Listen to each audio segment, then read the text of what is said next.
Years ago, I had the opportunity to speak with one of the great Kiruv giants of our generation, Rabbi Noach Weinberg, Zitzal, who was the Rosh Hashiva of Eish Torah, the founder of Rosh Hashiva, Eish Torah. And Eish Torah itself is a very outreach-oriented organization. People are trained from the beginning very often to learn things in a way that is be able to teach others, have an impact. And in the course of one of our discussions with Rav Noach, we actually asked him the question, why he got involved, why it was so important. This goes back to the 80s, perhaps, at that time. And it was known. I mean, Rav Noach Weinberg was somebody who was destined to be one of the Geulah Yador. His learning was legendary at the Mir. Rachamim Freund, who was his Chavrus, who was very well known in Meishrim Geulah, his Shalmi, was his Chavrus. He used to tell us stories about his learning. And he was somebody like his brother, who became Rosh Hashiva of Ner Yisrael, Yaakov Weinberg. He was somebody that easily could have been one of the leaders of our generation. Had he continued along with his learning, had he decided to actually stay in learning and go that route, he would have been one of those who would have led the generation in terms of learning and hadracha. So we asked him why it was that he made the decision. Why did he choose a path of outreach instead? Right? Why abandon all of that? And with tremendous Mesiras Nefesh, tremendous self-sacrifice, his own personal self-sacrifice, his family, and a lot of stress over the years. I mean, Baruch Hashem, by the time I got there, things were quite built up. But the stories I heard of the early days and all the work that was involved in just trying to set Eish Torah up was the fifth of many attempts. And he came back with an expression, with an idea. One of Rav Noach's geniuses, amongst the many that he had, was be able to take complicated ideas and sum them up in a single phrase. Everybody can reduce things to a single phrase. The Gemara also does that to some degree sometimes. But to do it in a way that the phrase itself encapsulates the actual concept and idea, that you hear it immediately and it hits you, and this is what's going on, and plus the ideas that are implied behind it, that's a talent. That's a level of Ganuz too. And Rav Noach came back with a phrase that also is legendary, and certainly for me personally, it stuck with me all through the years, and is the driving force behind this seminar, and pretty much all the outreach that I personally get involved with. And he said simply, program or pogrom. That's the summation of Jewish history. Program or pogrom. What did he mean by that? He meant either the Jewish people are busy designing programs and executing, carry out programs that will stem the tide of assimilation, that will deal with intermarriage, but whatever we can to somehow rectify and correct the Jewish people, to solve the machlokas, to solve the sinas chidim, whatever's going on, whatever's keeping us from having the Geulah, whatever's holding us back from being the nation that we're supposed to be, from being the Kiddush Hashem that we're supposed to be. We have to have a program. And if you don't, if you stay neutral, if you sit back and let things simply run their course, chas v'chalila, historically we've seen pogrom. Either an actual pogrom, or a blood libel, or certainly increased anti-Semitism. That was the choice the Jewish people had, program or pogrom. So therefore, Rav Noach, he left his learning, he got involved in Kiruv at a time it wasn't very popular, a lot of controversy, used the term spiritual holocaust in the beginning. People didn't like the idea of spiritual holocaust because it sounded too much like the physical holocaust, but today it's a very common term that's used all the time. And from that point onwards, program to program to program to try to avoid a pogrom. And the truth is, that's exactly how Jewish history has worked. One of the most important questions we have to ask and deal with, and certainly a question that on my mind, is that as being a student of history, Jewish history, basically, is that you notice there's a certain pattern. The pattern basically is that Jewish people come into a certain place, a specific place. We come in poor, sometimes unnoticed. We begin to build ourselves up. After time, we may become successful to some degree. We become more accepted, certainly more in recent times. And then at some point in time, things change. There's some kind of golden era, and then things all of a sudden change. And they get worse to such an extent that whatever we built up, we seem to lose along the way. And it maybe becomes even worse than that. God forbid there might even be, a Holocaust as there was recently, or a little less than that. But somehow the situation always seems to go down a very dangerous path and the Jewish people always get stuck. And the question becomes, why is that the case? Why are the Jewish people always somehow in the wrong place at the wrong time when it comes to the end of an exile? This basically summed it up. Program or pogrom. If the Jewish people aren't actively working on some kind of program for the sake of trying to deal with the situation, the crises facing the Jewish people, the chas v'chalila, eventually things evolve into such a way that we end up having to confront the situation in terms of anti-Semitism and what may be worse that follows after that. That was the basic idea. Another idea that emerges from that statement, other than the fact that we have to have some kind of active participation in the process of trying to get the Jewish people back on track, is that it's implying that as much as has to be done, it's not our job to do everything. Program or pogrom really implies basically that our job is to initiate. Our job is to get things going, to start something, to be working in that direction. As the Mishnah says, it's not for us to actually complete the task, but neither are we able to abandon it. We have to somehow get involved on some level. And the Medrash goes one step further. Kodesh Baruch Hu says if we open a I'm talking about tshuva, but it's the same idea by anything. If we open the door just a needle point, just the width of the point of a needle, Kodesh Baruch Hu will open it the size of a hole. Much larger. Other midrashim, Kodesh Baruch Hu will drive a wagon through it. We open a pinhole, Kodesh Baruch Hu drives a wagon through it. So program or pogrom also implies that even though the task at hand, because if you look around, there's in the world today about 12 million, 13 million Jews. Of the 12 million Jews we have in the world today right now, what's the possibility of changing the way they think? Even of the couple million that believe in Torah, believe that Kodesh Baruch Hu spoke to the Jewish people at Mount Sinai, believe in the national destiny of Klal Yisrael, believe this is the land that belongs to us, believes that this is where we have to all end up at some point in time. Even they don't buy into the idea of living here right now necessarily. How much more so that people are disconnected, have no affiliation, don't believe in Torah from Sinai. So certainly don't believe in the national goals of the Jewish people.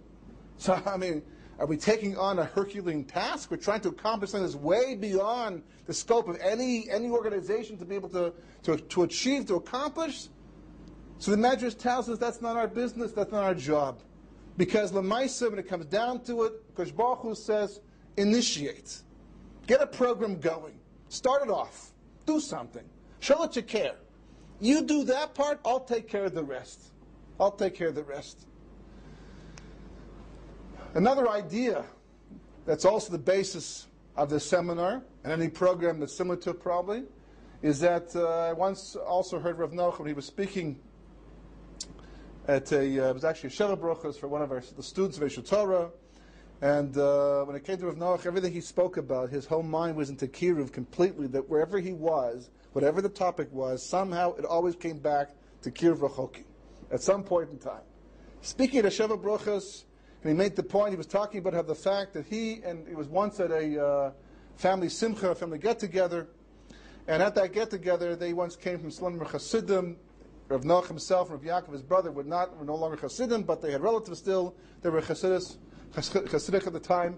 And at one of the family simchas, a cousin came over to him and said to him, Noach, we have illustrious relatives, ancestors, in the grave today, great people, who, if they made one Baal Tshuva, one person was Chosi B'Tshuva in their entire lifetime, it was a tremendous accomplishment. And they tell me about you that you've made hundreds, if not thousands, at this point in time.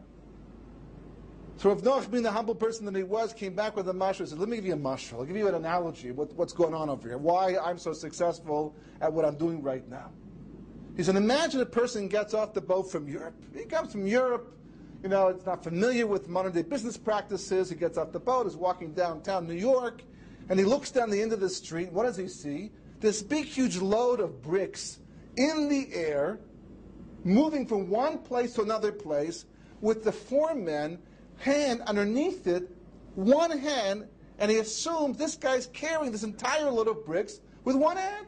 Because from the distance, he can't see the big wire going up over to the crane over here. And he's like, total shock. What do they eat over here?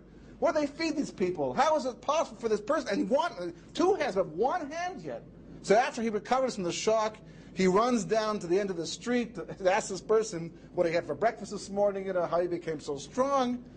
By the time he gets there, the load of bricks has been put back on the ground. They're on the ground now, right? So he doesn't see the difference. He walks over, he says, "Mister," he says, how are you able to do that? How was I able to do what? How are you able to carry all those bricks and with one hand yet? He says, "What? What are you talking about?"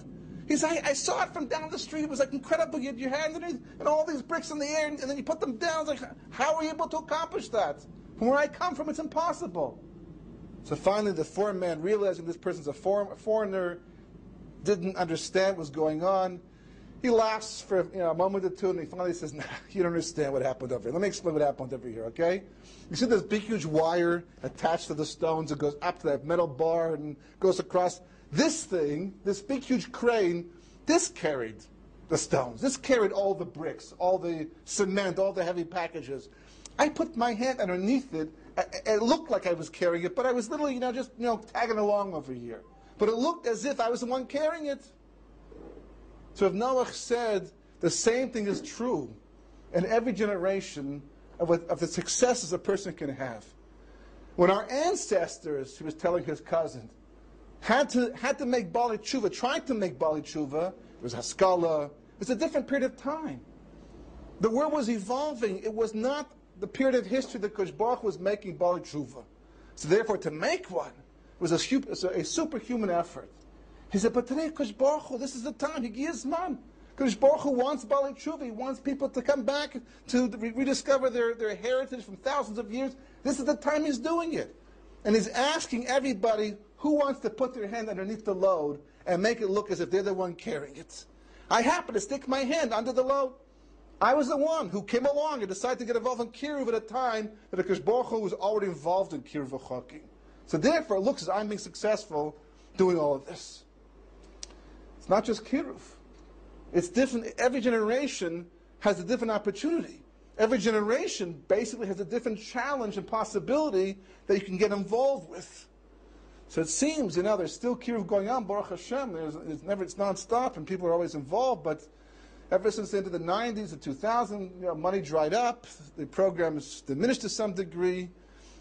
It's not as popular. At one point in time, people, literally downtown New York and business offices brought rabbis in to learn during the day, and it made the New York Times. It was a topic of conversation. Today, that's all seemed to be past. So then what's the opportunity of our time today, historically? What does HaKadosh Baruch Hu want from us? Which load is being carried through the air that if we put our hand underneath it, we can get the credit, it can look as if we're the ones doing it? So that's basically what the seminar is coming to deal with. We're in a very, very precarious period of history. Anti-Semitism is increasing. That means something. It's not stum. It's not out of the blue. It happens for a reason. Anti-Semitism is not racism. That's clear. Historically, racism is something, by definition, is usually based upon physical difference, ideological differences. There's some kind of distinguishing factor outwardly noticeable to the world around that people pick on and they hate. But a Jew, as we have learned, can be a better American than an American can be, a better Greek than a Greek can be. We can be completely assimilated. This caught a lot of Jews off guard during the Holocaust. They thought that being totally unnoticeable, completely living behind their heritage, having no connection whatsoever to Judaism, they'd be left alone. Didn't happen. As much as they made themselves look like the Germans or the Austrians or the French, whatever the case may be, they came after us anyhow.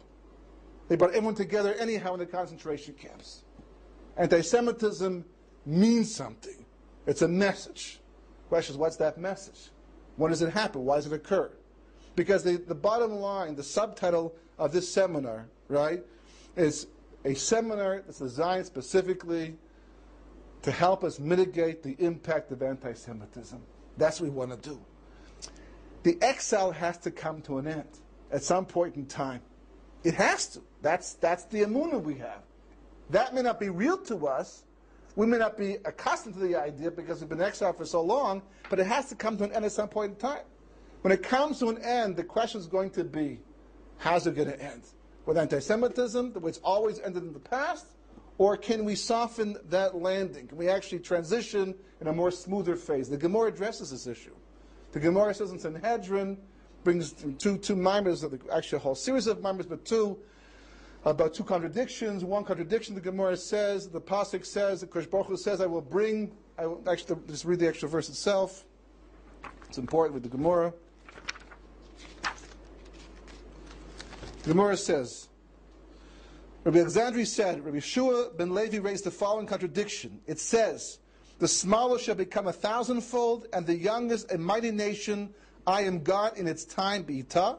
I will hasten it, Achishena. Famous verse, famous pasuk, everybody familiar with it. The Gemara says it's a contradiction.